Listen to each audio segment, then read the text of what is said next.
नमस्कार दोस्तों। तो मैं हूं डॉक्टर रितेश और आज हम इस वीडियो में बात करने वाले हैं। जैसा कि आप थंबनेल में देख पा रहे हैं, PVFT 2023 pre veterinary and fisheries test 2023 का जो काउंसलिंग शेड्यूल है तो वो आ चुका है ऑफिशियल वेबसाइट पे, और आप खुद भी चाहें तो ऑफिशियल वेबसाइट को विजिट करके उसको देख सकते हैं। तो इस वीडियो में मैं काउंसलिंग से रिलेटेड आपको सारी चीज़ें एक्सप्लेन करने वाला हूँ। उसका cut off, official cut off जो रहता है, जिसको अचीव करने के बाद आप काउंसलिंग में पार्टिसिपेट कर सकते हैं, है ना। फीस कितनी है, कैटेगरी वाइज सीट सीट का डिस्ट्रीब्यूशन कितना है, कौन से कॉलेज में कितना है, ठीक है। तो इससे रिलेटेड हम सारी चीज़ें इस वीडियो में देखने वाले हैं। तो उम्मीद कर रहा हूँ आप लोग समझ पाएंगे। तो आइए हम देखते हैं काउंसलिंग का पूरा शेड्यूल, ठीक है ना। तो आइए,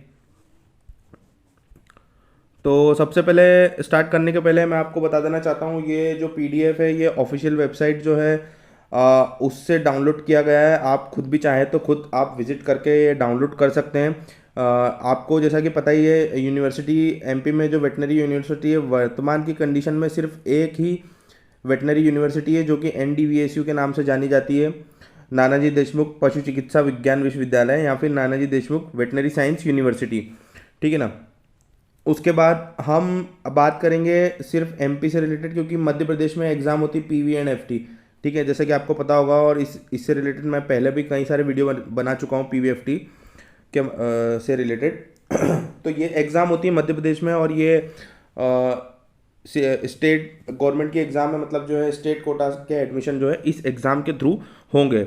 और जो ऑल इंडिया कोटा के एडमिशन है वो नीट से होते हैं, जैसे कि आप सभी लोग जानते हैं, ठीक है ना। तो आइए हम आगे चलते हैं। तो सबसे पहले हम मेन चीज़ें देखते जाएंगे कि जो कट ऑफ है, कट ऑफ के बारे में बात करेंगे। तो कट ऑफ, एक ये कट ऑफ जो है ना, आप इससे कंफ्यूज मत होना कि ये वो वाला कट ऑफ है। एग्ज़ाम में जो मार्क्स आते हैं और उस जिस बेसिस पे काउंसलिंग होती है वो कट ऑफ अलग है। ये कट ऑफ, वो कट ऑफ लिखा हुआ है जो कि मिनिमम मार्क्स आपको कैटेगरी वाइज लाने पड़ेंगे, इतने मार्क्स के बाद आप काउंसलिंग में एलिजिबल हो पाएंगे, ठीक है ना। फॉर एग्जांपल मैं एक बात बताता हूँ आपको कि जैसे कि कोई अगर OBC का कैंडिडेट है, ठीक है ना, तो OBC का जो ओपन का कट ऑफ है OBC X, तो उसका कट ऑफ 48 है, यानी कि 48 नंबर है। तो उसको काउंसलिंग में भाग लेने के लिए, पार्टिसिपेट करने के लिए कम से कम 48 या 48 नंबर लाने पड़ेंगे, ठीक है। उम्मीद करता हूँ आप समझ पाएंगे होंगे। तो उस हिसाब से जो कट ऑफ है वो सबका अलग अलग है, ठीक है। तो इसमें लिखा हुआ है, जैसे कि देख सकते हैं आप, अगर कोई सी भी कैटेगरी हो, अगर संग्राम सेनानी है, दिव्यांग है, या सैनिक का जो सर्टिफिकेट होता है वो है, तो उनके लिए तो कुछ नहीं है, समस्त पात्र अभ्यर्थी है, ठीक है ना। फिर जनरल की फीमेल और EWS की फीमेल के लिए 30 नंबर है, मात्र 30 नंबर है। आप देख सकते हैं जनरल की फीमेल और EWS की फीमेल का जो कट ऑफ है, जो काउंसलिंग में पार्टिसिपेट करने का कट ऑफ है 30 नंबर है, जो कि सब सारी कैटेगरी से कम है, ठीक है। SC ST OBC सबसे कम है 30 नंबर, ठीक है।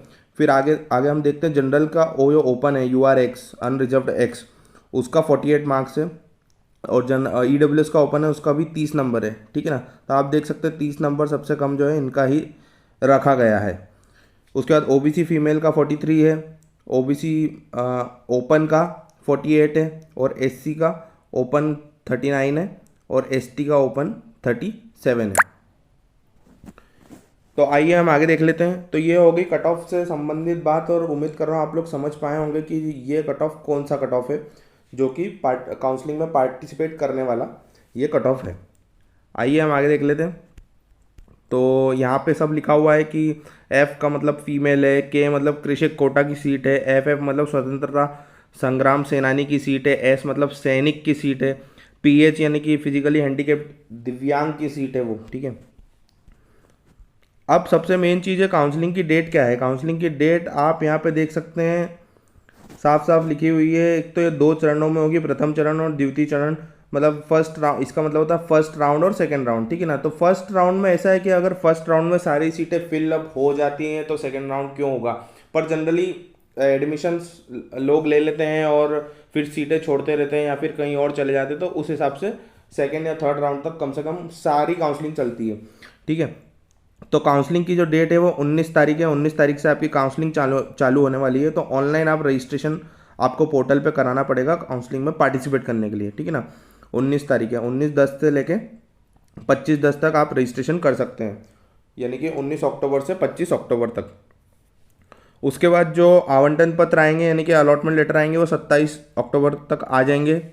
और आपको 30, 31 और 1 मतलब जिन जिन का अलॉटमेंट होगा तो उनको 30, 31 और 1 तारीख को आके अपने डॉक्यूमेंट वेरीफाई कराने पड़ेंगे, सत्यापन कराना पड़ेगा और एडमिशन फ़ी पे करना पड़ेगी, ठीक है ना।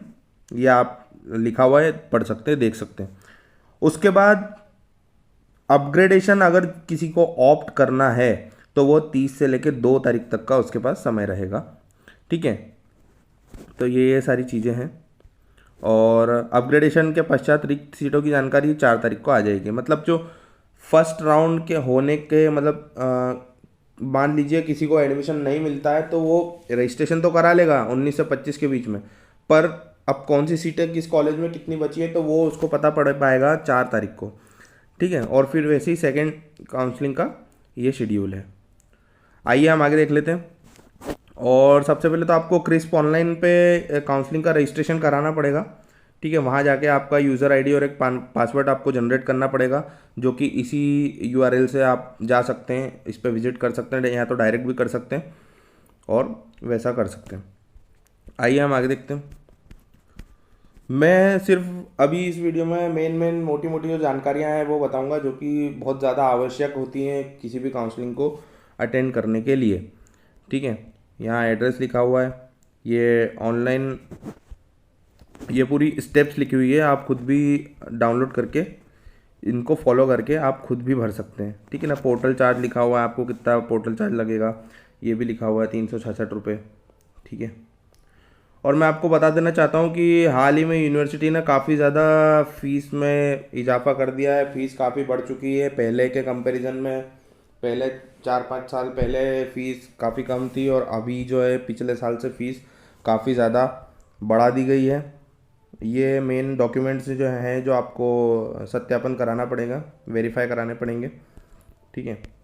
हम मेन चीज़ें देख रहे हैं, हम आगे चलते हैं। अब सबसे इम्पॉर्टेंट चीज़ जो है फ़ीस, ठीक है ना। तो फीस में मैं आपको बता दूं, BVSC एंड AH यानी कि आपको वेटनरी डॉक्टर बनना है मध्य प्रदेश में, तो आपको NDVSU के कोई कॉलेज में आपको एडमिशन लेना पड़ेगा।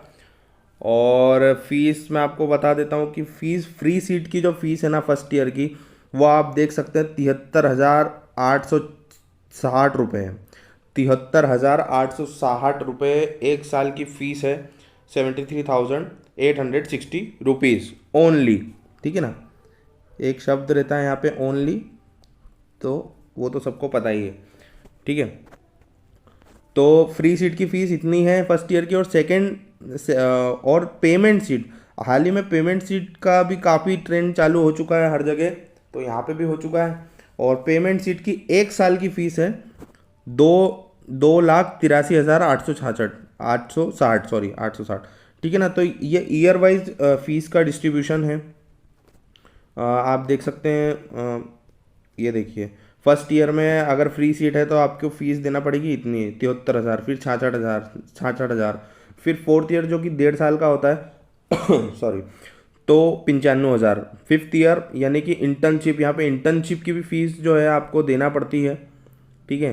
कहीं कहीं कॉलेजेस में इंटर्नशिप की फ़ीस नहीं लगती है, पर मतलब नॉमिनल लगती है, यहाँ पे तो अच्छी लगती है, ठीक है।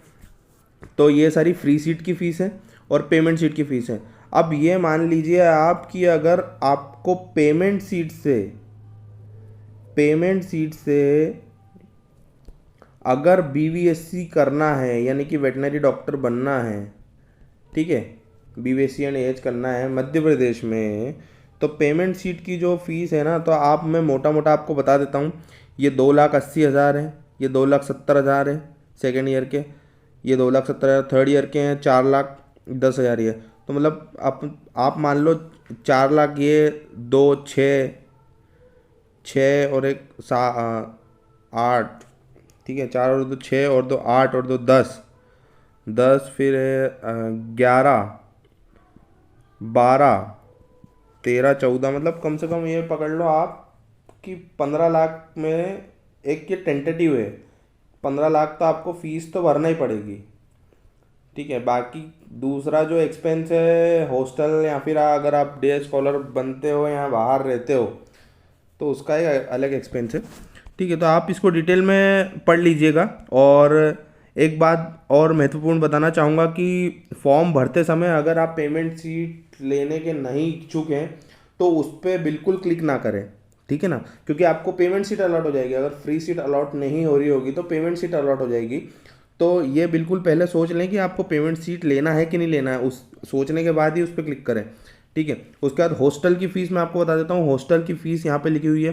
फर्स्ट ईयर में 21,000, सेकेंड ईयर में 17,000, थर्ड ईयर में 17,000, फोर्थ ईयर में 25,500 और फिफ्थ ईयर में यानी कि इंटर्नशिप में 17,000। ठीक है, उसके बाद आपको बिजली का बिल भी खुद का देना पड़ेगा और जो भी खाना मेस का चार्ज रहेगा वो भी खुद देना पड़ेगा। ठीक है, तो ये मेन चीज़ें हो गई। कट ऑफ हो गया आपका, फीस हो गई, है ना। फीस तीनों कॉलेजेस में सेम रहेगी। ठीक है ना, 3 कॉलेज जो कि हैं महू, जबलपुर और रीवा में।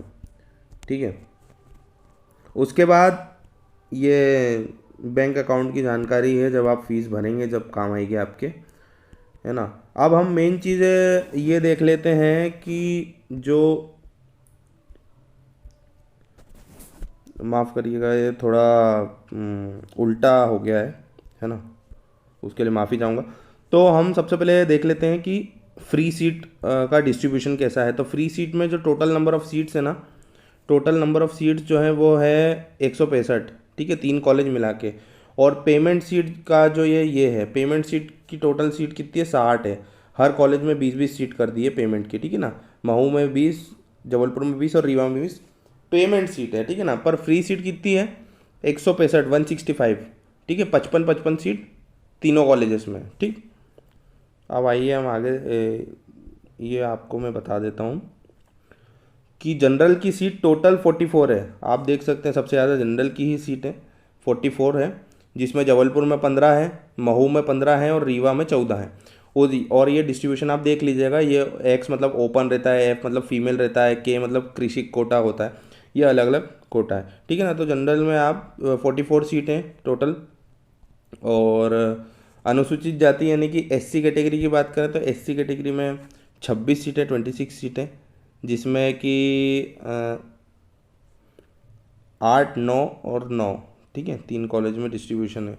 ठीक है, तो मतलब एससी की बात करेंगे तो ओपन की तो एक कॉलेज में सिर्फ 5-5 ही सीट है, 5 सीट और 4 सीट।